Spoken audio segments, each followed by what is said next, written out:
Hi guys! I finally got a tripod.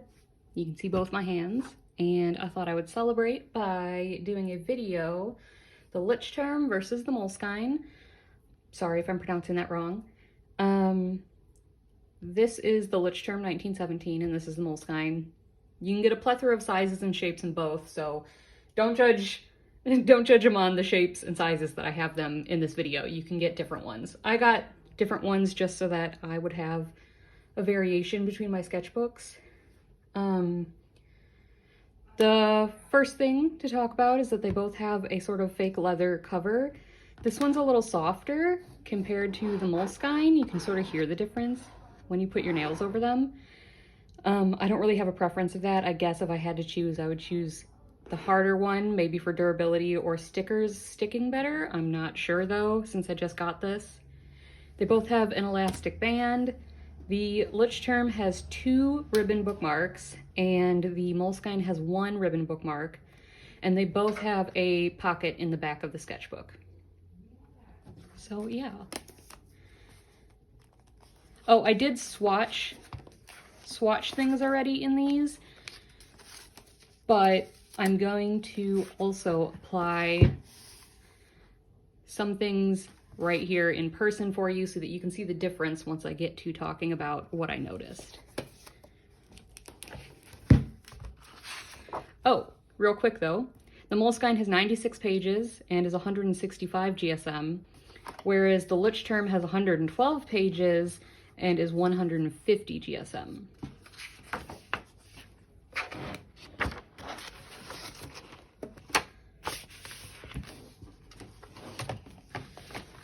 Now, before I talk about anything, before I talk about anything else, I will talk about the color of the paper. I don't know if you can tell on camera, but the Leuchtturm is white and the Moleskine is like a yellowish cream color. So if you want pure white, then you would go with the Leuchtturm. If you don't mind, if it's a sort of yellow cream, then the Moleskine's still in the running. So I did colored pencils and a fountain pen on this front page, which I have all right here. And I did a Copic down here, and this is Copic. These are watercolor markers. This is alcohol. And all the watercolor markers and watercolor are on different page in here because obviously it's smaller. I couldn't fit them all. Real quick though, I'll show you the bleed through. So the Leuchtturm, the only thing that bled through was the alcohol marker, and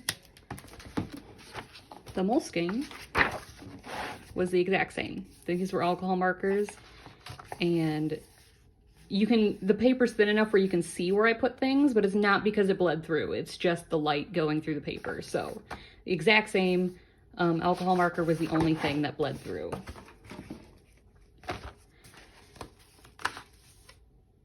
Before I get to the watercolors, let me find here we go. These are the watercolor markers, and here are them in the Moleskine. I don't know if you can see it, but the watercolor markers weren't very streaky in this. A couple of dark ones kind of were, but they were pretty even. Whereas this, I noticed right away when I was putting these markers down that they're much streakier. I hope that's showing up on camera, but you can just sort of see that they're much streakier. It was not absorbing into the paper as much as I thought it would, or as much as it did in the Leuchtturm. So I immediately was like, oh, there might be a coating on this paper because it's sort of sitting on the paper and then you push it around and you get streaks. Additionally, when I did the colored pencil versus here, the colored pencils went on a lot creamier in the Moleskine. So I liked it better in the Moleskine, whereas here it's a little less creamy and a little more textured, even though the papers feel similar. The product was definitely sitting on the paper differently. So far, markers did better in the Leuchtturm and colored pencils did better in the Moleskine. And that gets me to my other big difference I noticed, which I'm going to show you in person, which is the watercolor test. Now, both of them obviously buckled. I assumed that would happen. However, The Leuchtturm, which is technically lower GSM, just the watercolor did much better, and I'm going to show you why. But not only could I layer it without it feeling like I might be close to damaging it, which I kind of felt like in the Moleskine, but also the colors went on normally in the Leuchtturm and they separated on the Moleskine. And there were a couple white dots, and that's because it kept separating and I kept trying to go over it again. And I'm going to show you that live. I'm going to do the markers also, but then I'm going to put on some more watercolor on the back of this page. And I'll put some in somewhere in here. Yeah, I'll just put some in here, and you can see that it doesn't separate in here.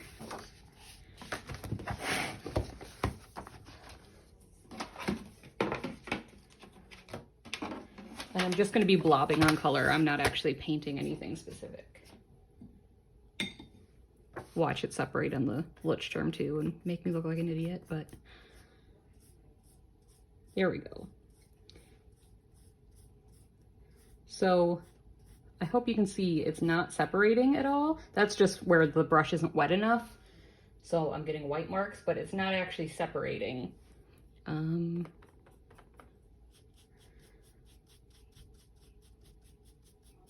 Yeah, there's some minor flooding away from where I put it, but really not much. The neons always have a little more trouble, which is why I'm using them, because I want you to be able to see it. But it's really not separating in here. And now I'm going to do it on the Moleskine. I know I keep changing how I say the word, and it's just because I don't know how. Okay, so you can see it pushed away immediately on that. Of course, it doesn't want to separate the way it did when I did the swatches. So I'm going to keep going. Okay, the camera's probably not picking it up, but it has started to separate. When you put it on, the lighter you put it on, the more it seems to separate. Oh yeah, see, I put that on lightly and it started separating there. I'm going to keep going. I want to try to see if I can capture what I captured. Well, what I saw when I did swatches. Now, see, these are just too light. They're not showing up on camera where they separate. There's a lot of separation right here, but I don't think you can see it. Let me see if this color will be dark enough. And oh yeah, see that immediately. Oh, there we go. Okay, I'm glad I'm not crazy and I got to actually show you what I'm talking about. That just completely separated away from itself. And I think that's because there's a coating of something on this paper. So I specifically wanted to show you that because after messing around with these, I decided that, like I said earlier, the Leuchtturm is better for wet multimedia, it seems. And the Moleskine is better for like colored pencil. I'm gonna see if I can get the streaks to show on my watercolored pens again. These are the Tombow watercolored pens. Yeah, that turned out really streaky because it's just not going straight into the paper. It's sort of bouncing off whatever they have coated on the page. And, oh, I'll grab the original. Whereas for the Leuchtturm, it's not as bad. It doesn't push the paint away. Like watercolor markers are always going to be kind of streaky, but it wasn't that the felt nib was pushing the ink away before it could absorb, and that's what it feels like it's doing in the Moleskine. So I hope that was helpful. Go ahead and leave questions if I didn't cover something and you wanted to know the difference about these. I will respond to your comment. But yeah, my overall is that I definitely love them both, but the Leuchtturm handles multimedia better, specifically wet media. And the Moleskine handles colored pencils much better, as in they're just much creamier. These are two different types. This is Prismacolor here, and this is the Goldfaber. They both went on. It felt creamier when I was doing it, and I think it looks creamier also. Aside from that though, they really were neck and neck when it comes to bleed through. Again, the paper color is different, so if you like a specific color, that could help you choose. But yeah, both great options. Maybe use them for different things if you feel like getting both. And that's all. Have a nice day.